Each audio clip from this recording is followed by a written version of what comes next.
So I'm here with Matt, who owns this beautiful 1973 Sonett, among other Sonnets. And why don't you just tell us a little bit about this car to start off with, because this is already an extremely rare car, and even a lot of Saab enthusiasts don't know a whole lot about this. But you want to just give us a basic rundown of what it is exactly? Sure. This is kind of Saab's attempt at creating a sports car for entering into other markets back in the 70s and 60s. This is the third iteration of the Sonett, the first two being earlier versions with two-stroke engines, and then later the V4. This is the third one. It's made from 70 to 74. This particular model is a 73, and it's basically an all-original car. It is completely fiberglass from the door shells to the nose to the body itself, and the body is all one big molded piece. So when they have to be changed out, it's quite a job. But at the same time, they made it extraordinarily easy for what it is. They don't make cars like that anymore. Not at all. Not at all. Saab also used unique materials like brown corduroy and things that were not used back then for kind of a different feel. They've always been very different, taking their own road, as they say. But this example here has been in Arizona its entire life, and so that is why you see no rust, sun fade, and no rust. These were very, very prone to rust. I've removed the mirrors. It had incorrect mirrors on it. And I've since located in my stash some correct mirrors that I'm redoing, making them look a little bit prettier. And also, this car has a lot of non-stock features about it, such as the polished hinges, the polished soccer ball wheels. These slots here are actually not supposed to be painted at all. They're supposed to be raw silver with a machined silver, and then this here is also raw silver with a slight machined lip. Those are probably my favorite, like classic Saab wheels, I'd have to say. I feel like they're kind of iconic in a way. I kind of feel the same way. They were actually only offered on the Sonett. Really? They became a catalog wheel after the Sonnett's introduction. But these wheels weren't even available until about mid-71. These wheels became the standard across all model lines as far as the Sonett and the 99 EMS. So their performance cars were all equipped with a soccer ball style wheel.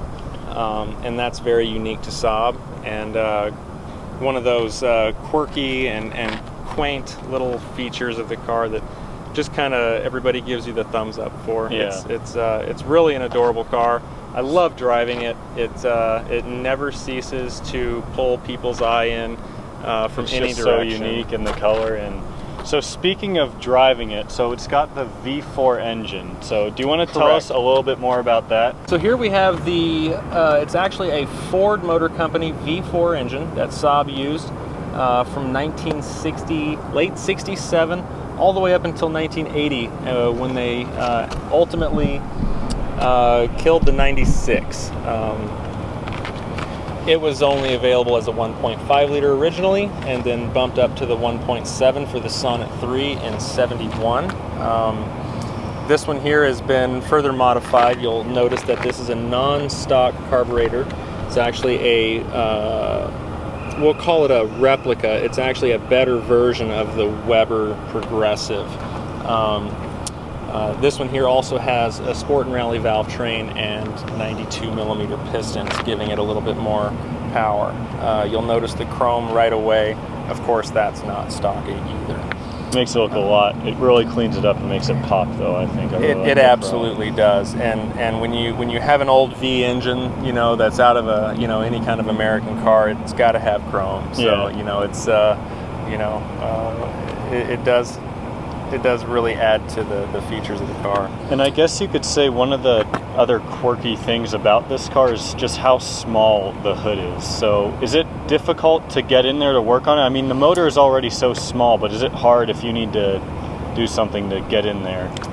Anything that can be done with the nose clip on is generally pretty easy to do with this much space. You're not going to pull the engine with the nose clip on. Most things can't be done without lifting the engine out, much like doing any of the timing assembly in the front. If you had to change gears, if you had to lower the oil pan, there's no provision for lowering the oil pan without lifting the motor out. Also, any clutch work, transmission work, anything that engine and trans come out as a unit. So you can't leave one in and separate it very effectively without giving yourself a whole lot of headaches. And I know I'm going to get flack for that from all the guys out there that are like, oh, I do it all the time. One of the things that you were showing me with one of your other mini Sonnets is that basically the entire transmission, the transmission itself is also extremely small, but they all sit, I mean, the transmission looks like it's sitting right on the front axle, and the entire motor looks like it's sitting in front of the axle. Would that be correct? Correct, So, is it pretty nose heavy when you're driving it? Can you tell that? You can tell if you are being very aggressive with the steering. You can feel the push or the plow typically. If you're really, you know, getting dicey. Yeah. Typically, the suspension on this car is so well done that it really doesn't add anything to the feel of the car generally. But you'll notice that the firewall is actually about right here. So the entire length of the transmission is about 1 foot and change long here. And it also has the axles that come out much like an Audi or a Volkswagen transmission, where the clutch assembly is in front of the differential. It makes for a very compact power plant. It also makes for having a weight fulcrum over the front wheels heavy enough to get you through the snow. And that's where Saab really had an advantage over from other Sweden with all the snow and bad weather. Exactly. Over manufacturers like Volvo.